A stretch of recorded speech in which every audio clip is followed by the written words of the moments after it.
குருப்யோ நமஹ. Welcome to session 4 of சந்தியாவந்தனம். First செஷனில் இன்ட்ரொடக்ஷன் பார்த்தோம்.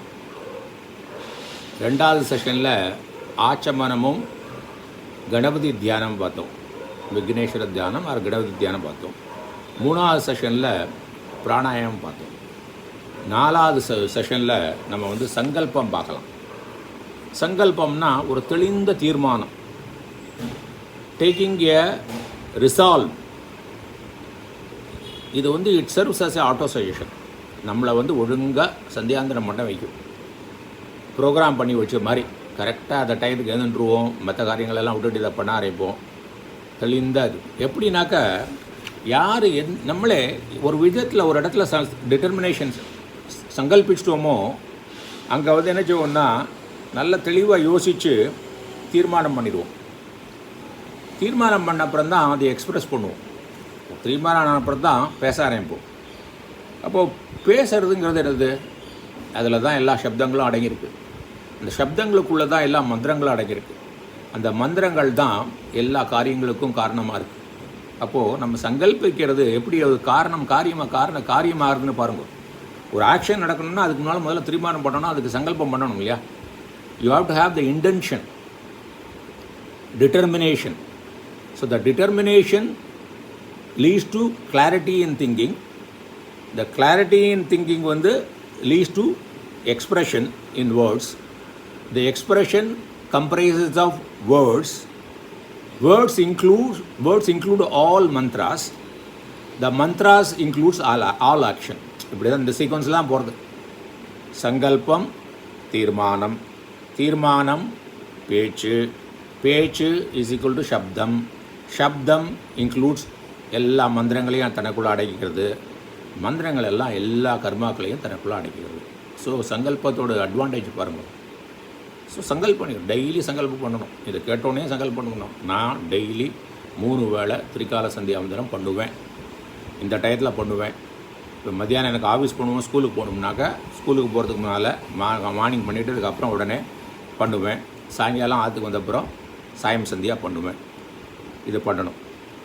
இப்போது இதை பார்த்து என்ன செய்யணும்னா, இடது கையை மேலே நோக்கி வச்சுட்டு இப்படி வலது கையை அதுக்கு மேலே வச்சுக்கணும். தெரிகிறதா தெரில. இடது கையை மேலே நோக்கி வச்சுட்டு வலது கையை அது மேலே வச்சுக்கணும் சங்கல்பத்தில். So it also gives a firm grip இல்லை? ஒரு டிட்டர்மினேஷனுக்கு, ஒரு தீர்மானத்துக்கு வழிவழிக்கிறது இல்லை? இது கூட ஒரு முத்திரை கூட. இந்த முத்திரையும் நல்லா உங்களுக்கு ஹெல்ப் பண்ணும். ஏன்னா it will help us to have focus. இந்த முத்ரா நார்மலாக பார்த்தோம்னா ஏதாவது டிட்டர்மைன் பண்ணணும்னா இந்த மாதிரி பொசிஷன் நம்மளே தெரியாமலே வச்சுப்போம். அப்போது இப்படி வச்சுட்டு காலையில் சந்தியாந்தத்தில் பண்ணும்போது கிழக்க பார்த்து எல்லா மந்திரங்களுமே நான் தனித்தனியாக மந்திரங்களுக்கு சொல்லாட்டா கூட காலையில் கிழக்க பார்த்து, மத்தியானம் 12 மணிக்கு, மத்தியானம் 12 மணிக்கு முன்னால் பார்த்தா கிழக்க பார்த்து பண்ணலாம். அப்புறம் 12 மணிக்கு அப்புறம் பண்ணால் வடக்க பார்த்து. ஸோ மத்தியானம் உள்ளது வடக்க பார்த்து பண்ணாலும் தப்பு கிடையாது. ஆனால் இப்போ கிழக்கும் பார்த்தும் பண்ணலாம். சாயங்காலம் நம்மளுக்கு ஆச்சமனம் எல்லாம் மேற்க பார்த்து பண்ணக்கூடாதுங்கிறதுக்காக சாயங்காலத்துக்கு ஜென்ரலாகவே பெட்டர் வடக்க பார்த்தே பண்ணிடுறது பெட்டர். ஸோ டைரெக்ஷனை மாற்றிட்டு இருக்க வேண்டாம். வடக்க பார்த்து பண்ணால் நல்லது. ஸோ திரும்ப சொல்கிறேன், மார்னிங் கிழக்க பார்த்து எல்லா மந்திரங்களும், மத்தியானம் கிழக்கோ அல்லது வடக்கோ பார்த்து டிபெண்டிங் அப்பான் த டைம். 12 மணிக்கு அப்புறம் பண்ணிட்டோம்னாக்கா வடக்க பார்த்து பண்ணியிருப்போம். சாயங்காலம் வடக்கே பார்த்து பண்ணியிருப்போம். ஏன்னா சில மந்திரங்கள் வடக்க பார்த்து பண்ணோம், சில மந்திரங்கள் மேற்க பார்த்து பண்ணோன்னா கன்ஃபியூஸ் ஆக வேண்டாம். சிம்பிள். வடக்க பார்த்து பண்ணால் தப்பே கிடையாது. சரியா? அப்புறம் இன்னொரு கொஸ்டின் வரும், நம்ம இந்த மந்திரங்களை செத்த போட்டு சொல்லணுமா, அல்லது நம்மளுக்குள்ளேயே தெரிகிற மாதிரி சொல்லணுமா, அல்லது மனசுக்குள்ளே சொல்லணுமா? குழந்தைகளுக்கு முதல்ல சொல்லிக் கொடுக்கும்போது அவங்க ஒழுங்காக சொல்கிறாளாங்கிறது எப்படி தெரியும்? அப்போ அது சதம் போட்டு தான் சொல்லணும். ஒரு வாத்தியார் குழந்தைகளுக்கு மந்திரம் சொல்லிக் கொடுக்கும்போது அவர் மனசுக்குள்ளே சொல்லிக் கொடுத்தா அவங்களுக்கு தெரியுமா? அல்லது உப்பாம்சம்னாக்கா உதட்டளவில் சொன்னாலும் புரியாது. ஸோ முதல்ல ஆரம்பிக்கும் போது அல்லது குழந்தைகள் சரியாக சொல்கிறாளா பார்க்கும்போது, அப்புறம் இன்னொன்று சத்தம் போட்டு சொல்கிறதுல ஒரு அட்வான்டேஜ் என்னன்னாக்கா, ஈஸியாக கான்சன்ட்ரேஷன் பண்ண முடியும். எண்ணங்கள் வேறு இடத்துக்கு போகாது. அப்புறம் மற்றவாளும் கரெக்டாக பண்ணுறாளா இல்லையான்னு கேட்க முடியும். ஸோ நல்ல பழகிறந்தனையும் ஒரு டிசிப்ளின் வரந்தனையும் குழந்தைகளை நம்மளும் கூட சத்தம் போட்டு சொல்கிறதுல தப்பே கிடையாது. பலன்கள் மனசுக்குள்ளே சொல்கிறது தான் ஜாஸ்தி. ஆனால் நம்மளுக்கு எப்படி தெரியும்? தப்பாக சொல்லிடுச்சுன்னா எப்படி கரெக்ட் பண்ணுறது? காயத்ரி மந்திரம் எல்லாம் தப்பாக சொல்லிட்டானே எப்படி தெரியாது? ஸோ சத்தம் போட்டு தான் சொல்லணும். அதுக்கு ஒரு மந்திரம் கூட இருக்குது. உத்தமம் மானசம் ஜப்யம். உத்தமம் உத்தமம் மானசம் தான், மனசுக்குள்ளே சொல்கிறது, ஜபிக்கிறது தான், மனசுக்குள்ளே தான் உத்தமம். உபாம்ஷு மத்தியமம் ஸ்மிருதம். உபாம்ஷுனா நம்மளுக்கு மட்டும்தான் கேட்கும், உதடு மட்டும் எனக்கு மட்டும் கேட்கும், உதடு மட்டும் அரையும், நாக்கு லேசாக அசையும். அது மத்தியமம். ரெண்டாவது ரொம்ப அவசரத்திங்கிறது மனசுக்குள்ளே சொல்கிறது. நம்ம நல்லா டெய்லி சந்தியாந்திரம் பண்ண சொல்லி எல்லா மந்திரங்களும் நம்மளுக்கு பை ஹார்ட்டாக எடுத்தோம்னாக்கா உத்தமத்துக்கு பண்ணலாம். அது வர அப்புறம் அதுக்கு கீழே அது முடியலைன்னா கீழே வந்து உபாம்ஷு, அது உதட்டளவில் சொல்லலாம். அதமம் வாச்சிக்கம் பிராகு. பிராகுன்னு சொல்லியிருக்கு. எல்லாத்தையும் இந்த 3ல் பார்த்தேன்னா சத்தம் போட்டு சொல்கிறது தான். ஆனால் அப்படி தான் ஆரம்பிக்கும். மானசீகம் சொல்லணும்னா தெரிஞ்சால் தானே பண்ண முடியும். அப்புறம் குழந்தைகள்லாம் பண்ணுறதா இல்லையான்னு எப்படி தெரியும்? மானசீகமாக பண்ணுறேன்னு சொல்லிட்டு அது வேறையாக திங்க் பண்ணிட்டு இருந்தாக்கா. ஸோ அந்த டிசிப்ளின் வந்து நம்மளுக்கு ஒரு கன்விக்ஷன் வரந்தனையும் சத்தம் போட்டு சொல்கிறது நல்லது தான், தப்பு கிடையாது. அப்புறம் முள்ள முள்ள முள்ள முள்ள முள்ள நம்மளுக்கு மட்டும் கேட்குற மாதிரி பண்ணிக்கணும். அப்போ தான் தாட்ஸ் வந்து நம்ம கையில் இருக்கும். அப்புறம் தாட்ஸை நல்லா கண்ட்ரோல் பண்ணிட்டோம்னா அப்புறம் மானசீகம் பண்ணணும். சர்வ மந்திரேஷு வை துஜாகா. இது வந்து சந்தியாவந்தன மந்திரத்துக்கு மட்டும் இல்லை, எல்லா மந்திரத்துக்குமே இது ஒத்துக்கும் அப்படிங்கிற. ஸோ இப்போ சங்கல்பத்தினால எப்படி பண்ணணும் பிரயோகம் பார்த்துட்டோம். பகவத்கீதையில் கூட என்ன சொல்லியிருக்கார், எல்லாத்தையுமே எங்கிட்ட அர்ப்பணிச்சிரு. அப்போ அதில் ஒரு மனசில் வந்து ஒரு பயம் போகும். ஏன்னா நான் பண்ணினா தானே எனக்கு பாவமோ புண்ணியமோ இருக்கும். அப்போ தான் அந்த தெளிவு கிடைக்கும். அந்த தெளிவு படுறதுக்கு இது வந்து சங்கல்பம் ரொம்ப உதவியாக இருக்கும். ஸோ சங்கல்பம் மந்திரத்துக்கு போகலாமா? மமோபாத்த சமஸ்த துரித க்ஷயத்வாரா ஸ்ரீ பரமேஸ்வர பிரீத்தியர்த்தம் அல்லது ஞானாராயண பிரீத்தியர்த்தம் எப்படி வேணால் போட்டுங்க. பிராத்தः சந்தியாம் உபாசிஷ்யே. இது வந்து காலையில் சொல்லும்போது இப்படி சொல்லணும். எப்படி சொல்லணும்?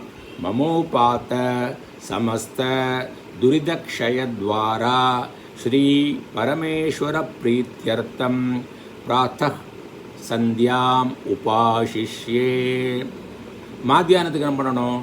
மமோபாத்த சமஸ்த துரிதக்ஷயத்வாரா ஸ்ரீ பரமேஸ்வர பிரீத்தியர்த்தம் மாத்தியானிக்கம் கரிஷ்யே. இங்கே மார்னிங்கில் உபாசிஷ்யேம்போம், உபாசனை செய்கிறோன்னு. இங்கே மத்தியானம் வந்து கரிஷ்யே, மத்தியானத்தோட அனுஷ்டானத்தை பண்ணுகிறேன். இப்போ சாயங்காலம் பண்ணும்போது என்ன சொல்லுவோம்? மமோபாத்த சமஸ்த துரிதக்ஷயத்வாரா ஸ்ரீ பரமேஸ்வர பிரீத்தியர்த்தம் சாயம் சந்தியாம் உபாசிஷ்யே. காலையிலையும் சாயங்காலமும் உபாசிஷ்யே யூஸ் பண்ணிக்கலாம். மாத்தியானம் கரிஷ்யே, அர்த்தம் ஓரளவு சேம் தான். மாலையில் சந்தியா தேவியை வந்து உபாசிக்கிறேன். இதுக்கு அர்த்தம் வந்து வேர்டு பை வேர்டு பார்க்கலாமா? மமோபாத்த, மம உபாத்த என்னால் அடையப்பட்ட, என்னால் பண்ணப்பட்ட, சமஸ்த எல்லா எல்லா காரியங்களும். எப்படி? எல்லா துரித க்ஷயத்வாரா. துரிதன்னா நான் பண்ண பாவங்கள், சமஸ்த துரிதன்னா நான் பண்ணக்கூடிய எல்லா பாவங்களும். ஓகே, சந்தியாவந்தனமே ஒழுங்காக பண்ணாட்டா கூட அதுவும் பாவம் தான். சரி, அட்லீஸ்ட் போக ஆரம்பிச்சிருக்கேன். ஸோ சமஸ்த துரிதனா எல்லா பாவங்களும், க்ஷய அது வீக்காகிறதுக்கு, நாசமாகறதுக்கு, துவாரா அதன் மூலம். அப்போ அதன் மூலம் என்னாகும்? என்னோட எல்லா பாவங்களும் குறைஞ்சா என்னாகும்? சித்த சுத்தி கிடைக்கும், மனசு தூய்மைப்படும். மனசு தூய்மைப்பட்டால் என்னப்பா கிடைக்கும்? எனக்கு எதை பண்ணிடுவோமோ அதில் கான்சென்ட்ரேட் பண்ண முடியும். நீ வைத்திய காரியம் மட்டும் இல்லை, லௌகிக காரியம் பண்ணும்போதும் இதுக்கு யூஸ்ஃபுல்லாகும். சித்த ஏகாகிரதை கிடைத்தாக்கா நீ என்ன காரியம் பண்ணாலும் அதில் வந்து உனக்கு பலங்கள் கிடைக்கும். அப்போ தான் அந்த ஆத்ம ஜானத்துக்கு இதெல்லாம் வேணும். ஷமாதி ஷட்க சம்பத்தின்னு இருக்குது. அதில் வந்து ஷம தமம்லாம் வரத்துக்கு இது ரொம்ப இம்பார்ட்டண்ட்டாக இருக்குது. அப்புறம் ஸ்ரீ பரமேஸ்வர பிரீத்தியர்த்தம், பரமேஸ்வரின் திருப்திக்காக. சந்தியாவந்தனம்லாம் எதுக்கு பண்ணுறோம்? பரமேஸ்வரின் திருப்தினா என்னது? ஆத்ம திருப்தி தான். அதனால தான் நம்மளுக்கு சித்த சுத்தியாகி ஆத்ம ஞானத்துக்கு நல்ல வழிவகுக்கும். அப்புறம் சிரவணம் பண்ணுவோம், மனனம் பண்ணுவோம், நிதித்தியாசனம் பண்ணுவோம். நிறைய உபநிஷத்தெல்லாம் படித்து, பகவத்கீதைலாம் படித்து, பிரம்மசூத்திரம்லாம் படித்து அது கொண்டு போகும். இதே கொண்டு போகும். இதை பண்ணிகிட்டே இருந்தால் ஒழுங்காக கொண்டு போகும். ஒரு தார்மிக் லைஃப் முதல்ல பண்ண வைக்கும்.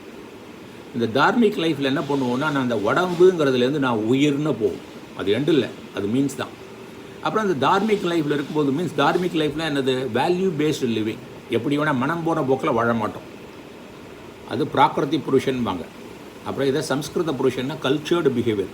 நம்ம வந்து எப்படி வேணால் ஒரு அனிமல் லைஃப்லேருந்து ஹியூமன் லைஃபுக்கு வருவோம். இதெல்லாம் பண்ணியாச்சுன்னா அப்போது காலையில் என்ன சொல்லுவோம்? பிராத்தக் சந்தியாம் உபாசிஷ்யே, காலையில் சந்தியா தேவியை வணங்குகிறேன், உபாசனம் பண்ணுகிறேன். மதியானம் என்ன செய்வோம்? மாத்தியானிக்கம் கரிஷ்யே, மதியம் அனுஷ்டானத்தை செய்கிறேன். சாயங்காலத்தில் சாயம் சந்தியா உபாசிஷ்யே, மாலையில் சந்தியா தேவியை உபாசிக்கிறேன் அப்படின்னு ஆயிரும். புரிஞ்சுதா? ஸோ இன்னொரு தடவை இந்த மந்திரத்தை சொல்கிறேன். மமோபாத்த சமஸ்த துரிதக்ஷயத்வாரா ஸ்ரீ பரமேஸ்வர பிரீத்தியர்த்தம் பிராத்தக் சந்தியாம் உபாசிஷ்யே. இது காலையில் பண்ண வேண்டியது. மத்தியானத்துக்கு மமோபாத்த சமஸ்த துரிதக்ஷயத்வாரா ஸ்ரீ பரமேஸ்வர பிரீத்தியர்த்தம் மாத்தியானிக்கம் கரிஷ்யே. சாயங்காலத்துக்கு மமோபாத்த சமஸ்த துரிதக்ஷயத்வாரா ஸ்ரீ பரமேஸ்வர பிரீத்தியர்த்தம் சாயம் சந்தியாம் உபாசிஷ்யே. ஸோ இந்த செஷனில் வந்து நம்ம சங்கல்பம் பார்த்துட்டோம். அடுத்த செஷனில் வந்து மார்ஜனம் நம்ம வந்து புரோக்ஷனம் பண்ணிக்கிறோம் தனியாக மந்திரத்தால். அப்படி மந்திரத்தை தண்ணியை வந்து மந்திரத்தை வச்சு அதுக்கு வந்து சக்தியை கொடுத்து நம்மளை பியூரிஃபிகேஷன் பண்ணிக்க போகிறோம். நன்றி.